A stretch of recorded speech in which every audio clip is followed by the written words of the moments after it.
Welcome to There Is a Method to the Madness. My name is Rob Maxwell, and I'm an exercise physiologist and personal trainer.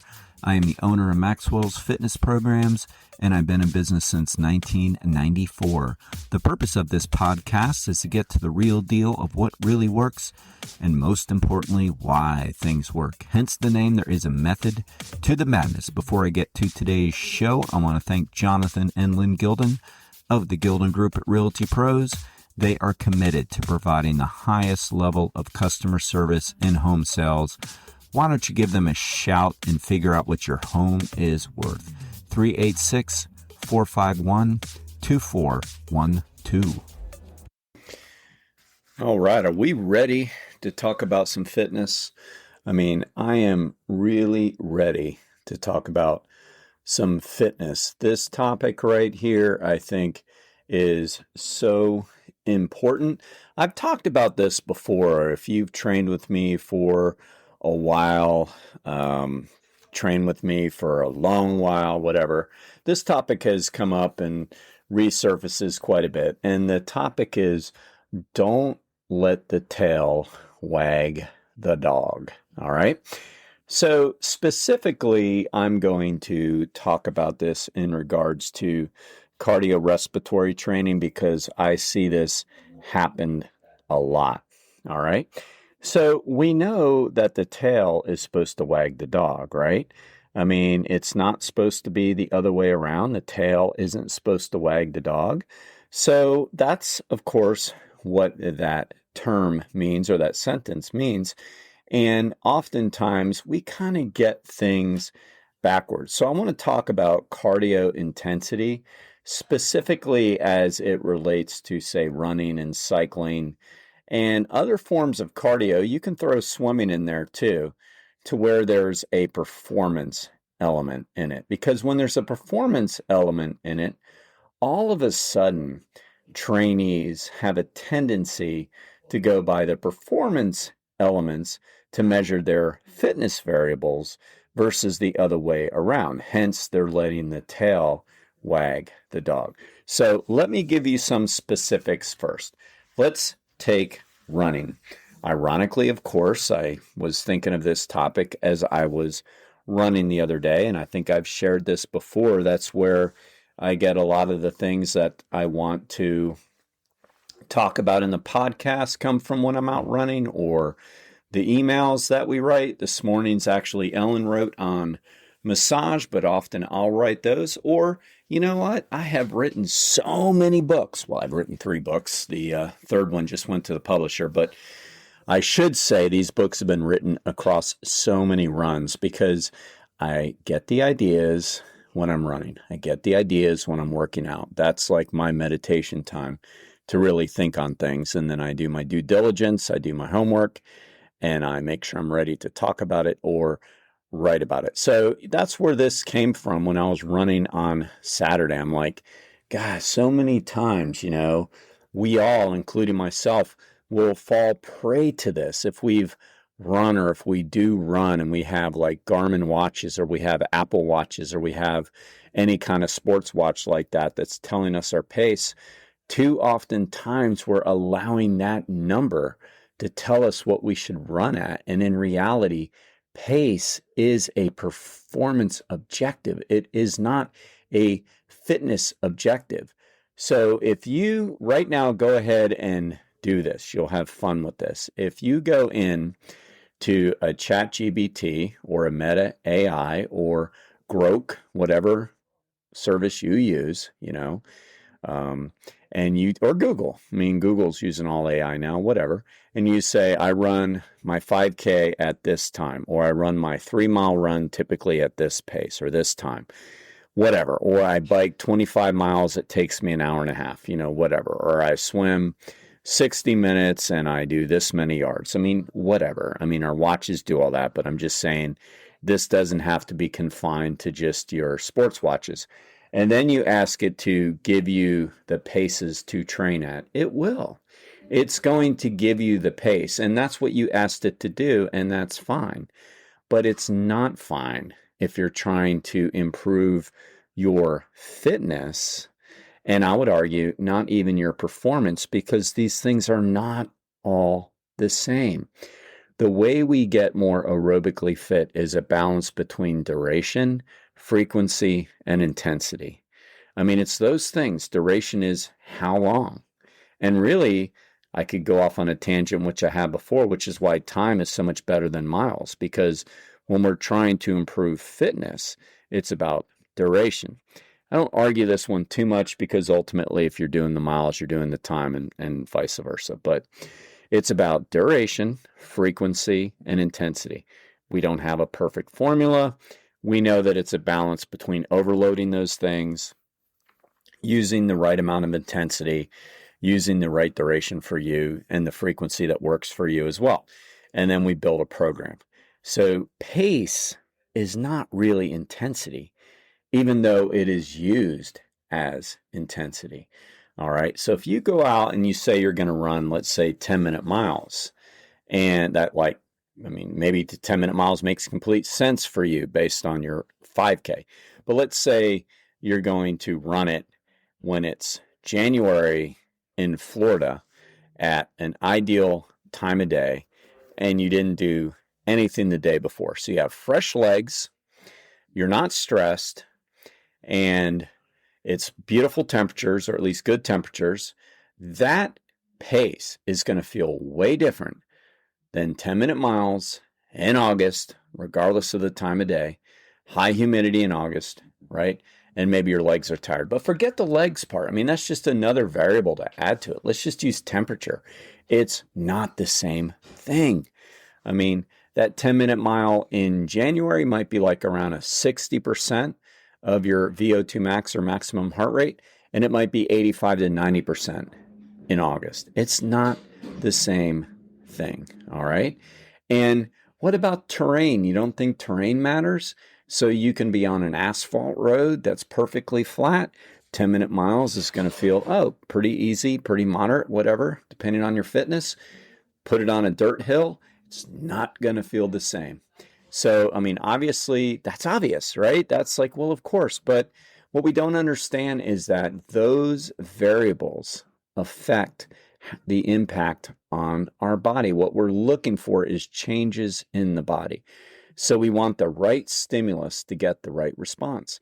So if we're going by pace all the time, chances are you are overtraining all the time, because chances are you're going to think you need to run a faster pace than you need to.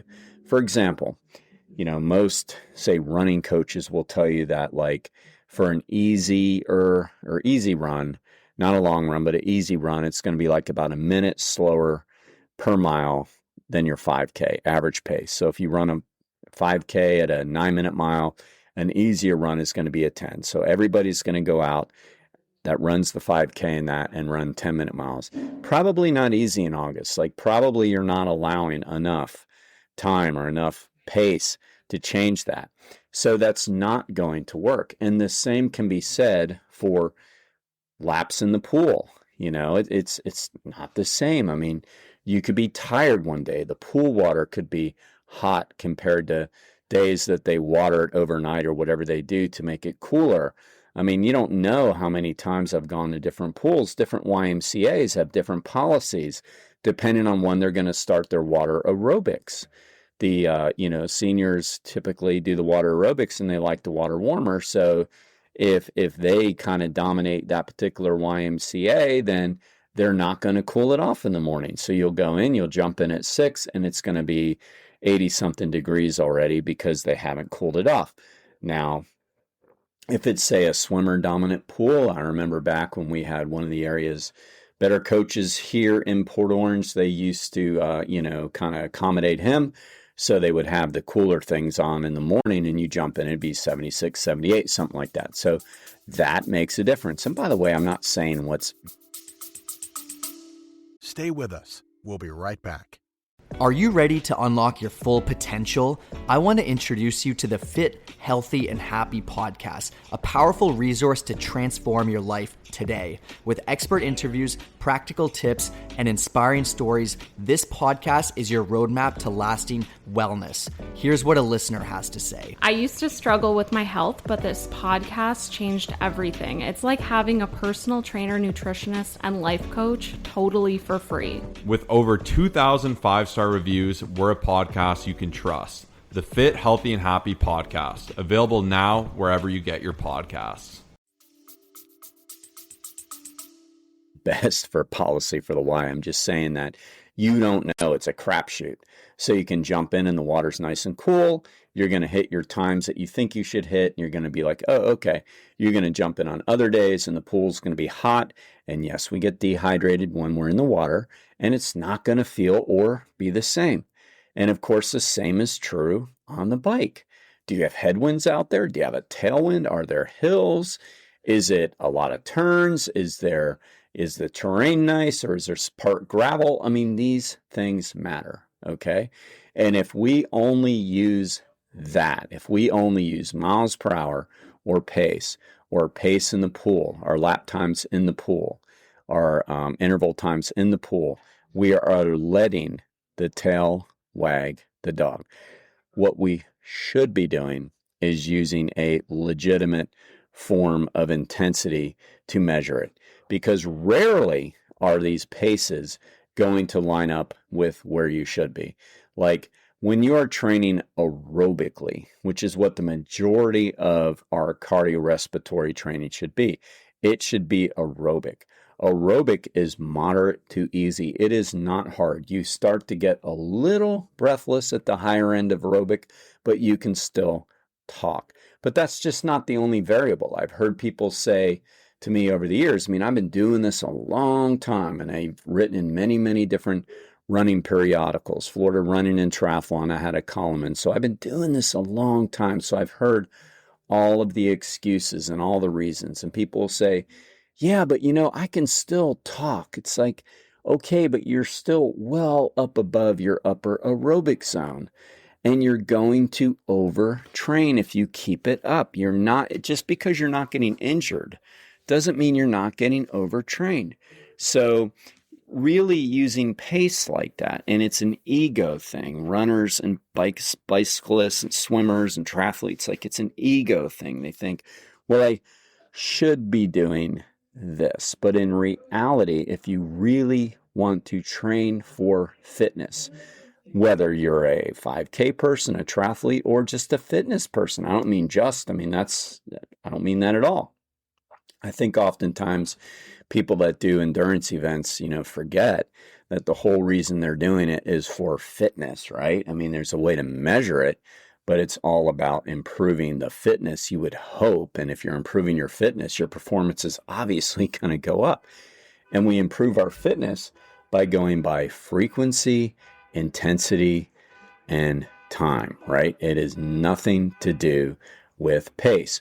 So what is the best method to use for us everyday folk? Like there are so many different ways to measure intensity. The gold standard has always been VO2 max, but that's not applicable for most people. You can get your VO2 max test done. I used to do it, but then what are you going to do with that information? It's not like you're going to walk around with a bag on your back, that measures everything as you go.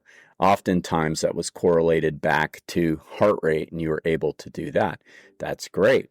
Some of the pros, some of the top endurance people, they're using what is called OBLA, or onset of blood lactic acid accumulation, or they're using lactate threshold. It's the same thing really, but they're using that and they're coming up with measurements of where it is, and then they're checking it periodically, or they're drawing that back to heart rate. I mean, that's great too, but we got a fitness problem in this country. We don't need to make it so complicated. What I would suggest that you do is simply use heart rate. It's not perfect, but it's good. I noticed on my Garmin the other day, I didn't set my zones. It sets based on your age. So there's a formula we've used forever, which is 220 minus your age. And then you factor in your resting heart rate and you come up with your zone. So we call that the Carvonen formula or heart rate reserve formula. I mean, we can do it by hand. We've been doing it forever. Our sports watches do it for us. And you can simply use that and make adjustments. That would be so much better than going by pace of what you think you should be. And if you allow your ego to get involved, like, oh, I should be running faster than this, just put the screen purely on heart rate and duration. If you don't have these watches and you're trying to figure it out for yourself, that's fine. Just ask me if you don't want to, but basically it's 220 minus your age. Don't worry about the resting heart rate point, but then factor in roughly 0.80, times it by 0.80, that's 80%. Keep it below that on most runs. You're going to find that if you are going by your easy pace running, you're over 80%, especially in this heat. You're probably well over it. I probably, like all of us, but we follow people that post their heart rate numbers all the time on social media. I'm not a big fan of that. I think that's pretty why? Like, nobody really cares. But some people do that, and I always look at it and go, they are training at such a high heart rate for what they're calling an easy day. And I know them well enough to go, they're going to argue and say it was easy, I could talk. And it's like, it's not easy. Like, in this case, numbers don't lie. It is still stressing the body. It is still stressing the endocrine system. It is still not doing what you want it to do to get the cardiovascular benefits. I mean, you talk to any of the elite running coaches, they will tell you the same thing. 80% or so of the training should be easy. Magic happens in the easier training zones. Magic happens. Your capillary density improves. Your mitochondria hypertrophy. The mitochondria, what receives the oxygen within the cells, they hypertrophy at lower aerobic intensities. They don't hypertrophy at higher intensities. Those things are happening at the lower levels. And then just the calorie burn, you're getting it already. And the ease on the mind, like, you don't have to push yourself so hard with cardio. I mean, you're using slow twitch muscle fibers. You should be. If you're using fast twitch muscle fibers, you're already anaerobic. You're already training too hard. Now, there is a point to do intervals in anybody's plan. I mean, I shouldn't say anybody. You can get away with doing your cardio workouts if you're looking for general fitness and never get into that. So don't get me wrong. You could briskly walk every day and be absolutely fine if you're training for general health and fitness. Absolutely. If you are trying to improve your performance because you're going to do a 5K or whatever, then yes, there is a time to do a day or two hard per week where you're doing intervals. But the majority of cardio needs to be moderate to low intensity. And moderate is 80% or lower. The cool thing with the Garmin watch is it'll tell you, it'll say you're in your aerobic zone, or it'll say you're in your easy zone. I think Apple does all that too. So I'm going to keep this really simple for you. At the easiest change you need to make, where you don't overthink it. I know the zones can be off. I know sometimes the watches aren't perfect when they calculate your zones. You can redo that, by the way, but at the very least, just use the zones they give you.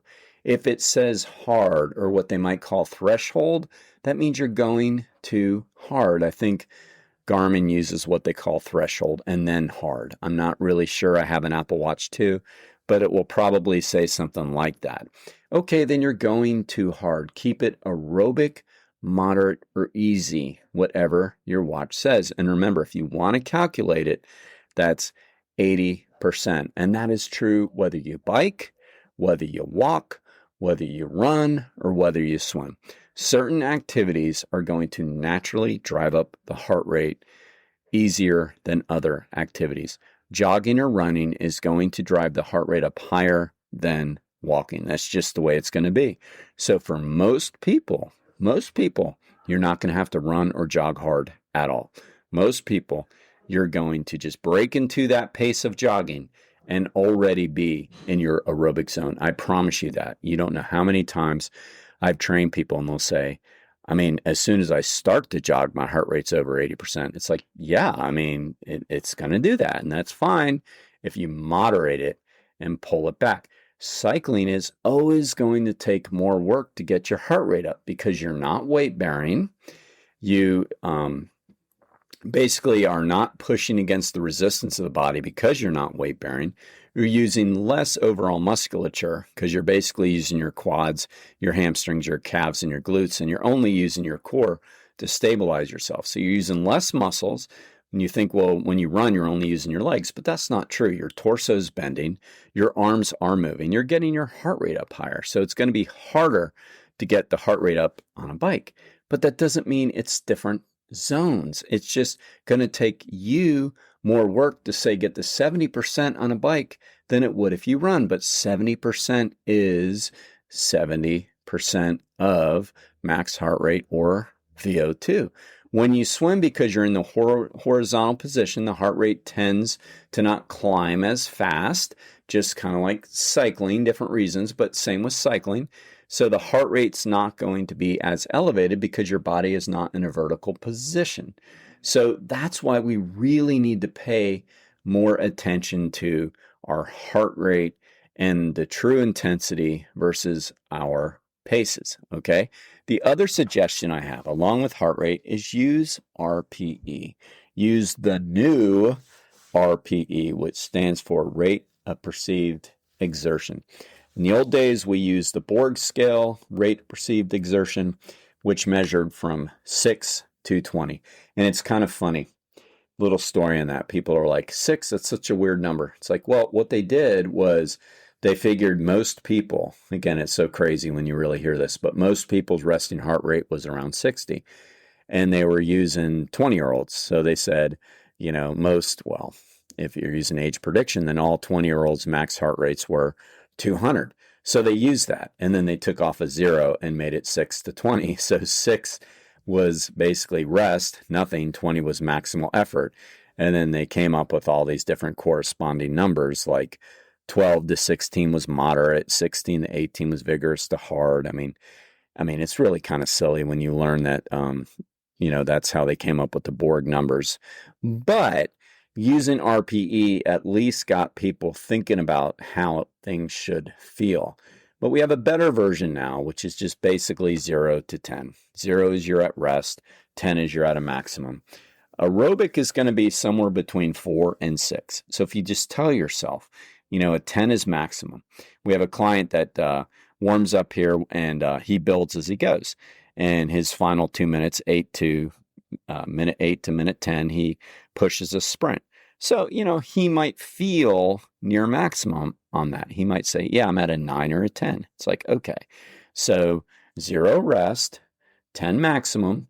Aerobic is going to be somewhere around 4 to 6. So you go, okay, so if I'm running as hard as I can, that's a 10. If I really dial this back a little bit, I should feel comfortable.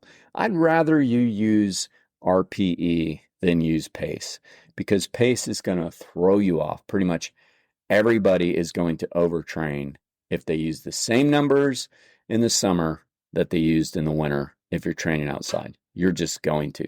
Now, on indoor training like treadmills and indoor bikes, can you eventually figure out like what levels equate to the certain heart rate zones you want to be at? Yes. You can. That's common sense. If you've been using a treadmill over and over and you know that, say, you're in the 130s, which for you is aerobic, and you're at 6.0 on the treadmill, it's like, well, yeah, then 6.0 is probably going to work for you. But training outside, you're not going to be able to draw those kind of conclusions. So you don't necessarily have to check it all the time indoors, but I think you're going to have to check it all the time outdoors. If you don't have a fancy watch, if you're old school and you don't want to use all that, then use RPE. Just, 4 to 6. Tell yourself aerobic just means my heart rate is elevated.